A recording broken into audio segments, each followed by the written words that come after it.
Hi, everyone, and welcome to the Wanna Get Coffee podcast. In today's episode, Charles and I discuss Maslow's hierarchy of needs and how we can use it as a lens for leading in times of crisis.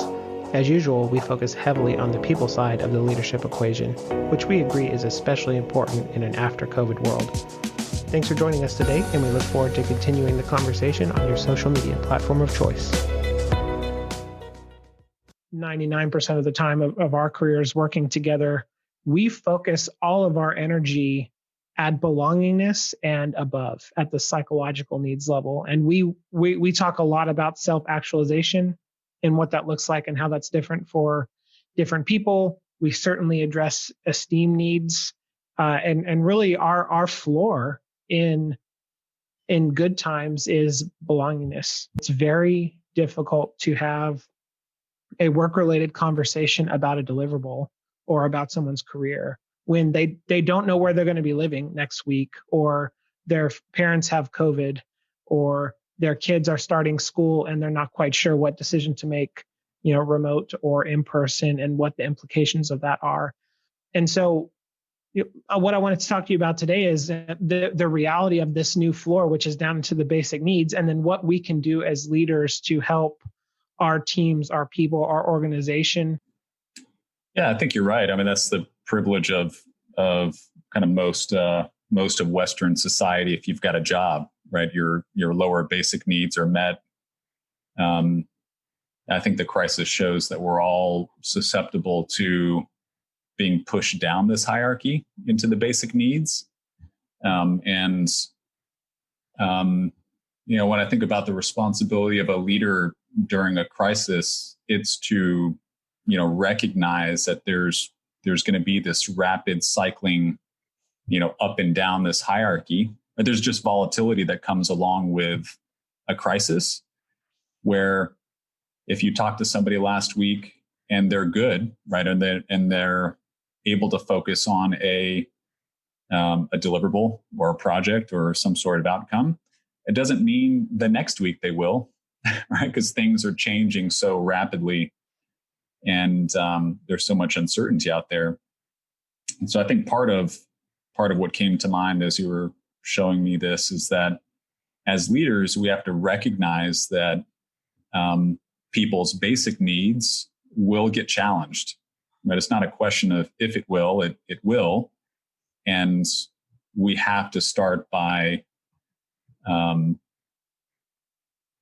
with every touch point, assessing what they need right in that moment. And so the nature of my one-on-ones have changed. And the nature of my kind of check-ins with myself have changed too, right? Because as a leader, I have to assess, okay, where am I in this hierarchy as well? Because if I'm dealing with, oh my gosh, how do I keep my kids safe when thinking about going back to school, I'm not in the right headspace and heart space to think about and address others' needs as well. And so, yeah, I think this is very relevant. And some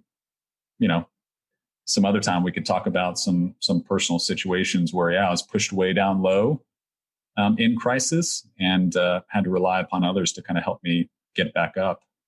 But that's what I think about as a leader, right? It's like, what have I learned having gone through crisis that I can share with others? What are some, tactical things that you do when you kick off your one-on-one with someone to sort of gauge their, kind of where they're at and see where that will affect the direction of the conversation? Yeah, that's good. Two things. One, I think there's regularly scheduled one-on-ones, and then there's ad hoc kind of check-ins. I think because in crisis, I think you have to ramp up the frequency of interaction, right? To be able to adapt to the, kind of the rapidly changing needs of your team. But I really, really pay attention to tone of voice, right? The first words that come out of people's mouths when we chat really, really tell a lot. And that is what I I think in a pre-crisis mode, it's really easy to just kind of, chit chat. Hey, how are things going? What's going on? What are you up to? And then kind of get into the groove of dialing into what is being discussed right now, dialing into that nonverbal communication. Here, I think I've been really trying to hone in on what is the first thing that they say, what is their tone of voice saying, and that tells me a lot, right? That tells me if I need to completely drop my agenda and just ask questions, or if I need to follow their lead. It's hard to say because it's so individual. But I think if you really pay attention to the first things that are said, it can inform how you ask questions and you kind of show up in that one-on-one. Yeah, I really like that for two reasons. One, it's practical, right? You can have a little checklist. You can have it up on your screen. You can have it written down, and just like, hey, pay close attention to the first words. That also helps you be present in the moment, which I think is a really good thing for us to do during times of crisis, especially.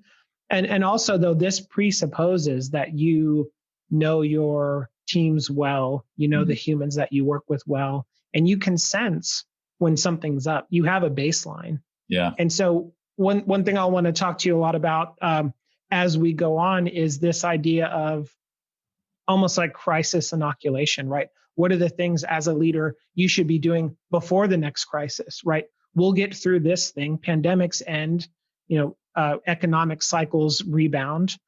The future is bright. What are things when we're in the next expansion, when times are good, what can we be doing as leaders to help prepare for the next crisis? And one of those is absolutely what you outlined, which is getting to know your people really, really well, so that when something's up. And that will help in good times too, but especially now when, like you said, basic needs are threatened.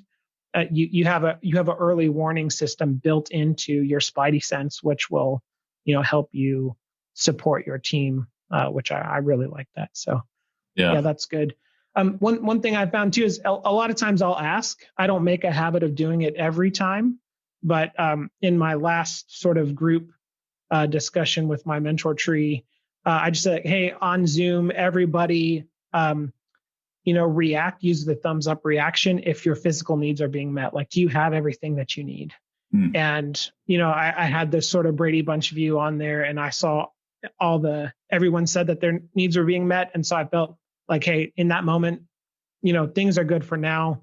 There's nothing actionable needed by me.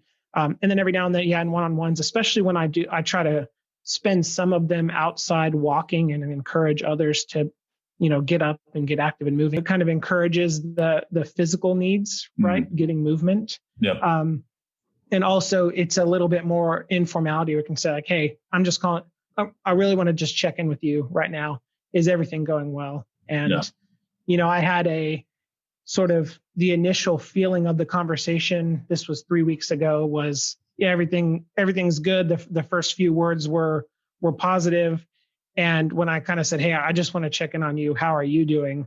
It's like, actually, like things are really tough right now. Like, I've been burning the candle at both ends. My basement flooded, I'm dealing with that. And, there was a sort of this outpour of personal and professional concern that was not obvious at the beginning. And so I think sometimes people will tell you if you ask. Yeah. I think that's a good point, that there's,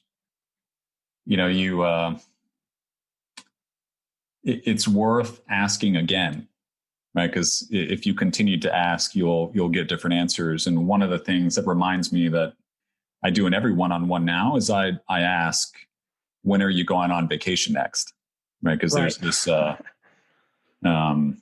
naturally, there's just a depression in the willingness and desire to take vacations, especially because there's limited travel, and yet there's still benefit even if you stay home and disconnect. And so every one-on-one, I ask that question. It's like, when have you gone on vacation? When are you planning to go again?